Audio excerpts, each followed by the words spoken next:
ស្ថិតក្នុងកលៈទេសៈដ៏លំបាកមួយនេះថ្នាក់ដឹកនាំបុគ្គលិកសាស្ត្រាចារ្យសិស្សនិស្សិតនៃសាលានិងសាកលវិទ្យាល័យ Belty អន្តរជាតិបានចូលរួមឧបត្ថម្ភថវិកានិងសម្ភារៈផ្សេងៗជូនទៅកាន់បងវីរៈកងទ័ពជួរមុខនិងបងប្អូនជនភៀសសឹកតាមរយៈមូលនិធិសប្បុរសធម៌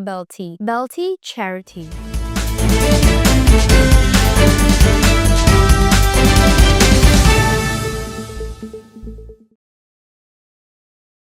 ក្នុងខណៈពេលនេះដែរកំណើនប្រជាជនភៀសសឹកកាន់តែកើនឡើងដោយប្រទេសថៃរំលោភបំពានលើបទឈប់បាញ់និងបន្តវាយប្រហារលើប្រទេសកម្ពុជាថ្នាក់ដឹកនាំបុគ្គលិកសាស្ត្រាចារ្យសិស្សនិស្សិតនៃសាលានិងសាកលវិទ្យាល័យ Belty អន្តរជាតិព្រមទាំងអាណាព្យាបាលសាធារណជនបានចូលរួមឧបត្ថម្ភថវិកានិងសម្ភារៈផ្សេងៗចូលរួមមូលនិធិសប្បុរសធម៌ Belty ដើម្បីចូលរួមជាមួយរាជរដ្ឋាភិបាលនិងក្នុងបុព្វហេតុមនុស្សធម៌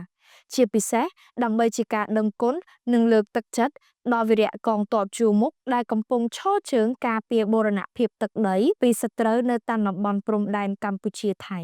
ព្រមទាំងដើម្បីជួយសម្រួលដល់ការលំបាកការខ្វះខាតរបស់ប្រជាជនដែលបានជម្លៀសមកកាន់ទីតាំងសុវត្ថិភាពនានាតាមបណ្ដាខេត្តជាប់ព្រំដែនកម្ពុជាថៃដោយនាងខ្ញុំហុងពុតបូរមីផ្សាយចេញពី Belty IU News សូមអរគុណសូមជម្រាបលា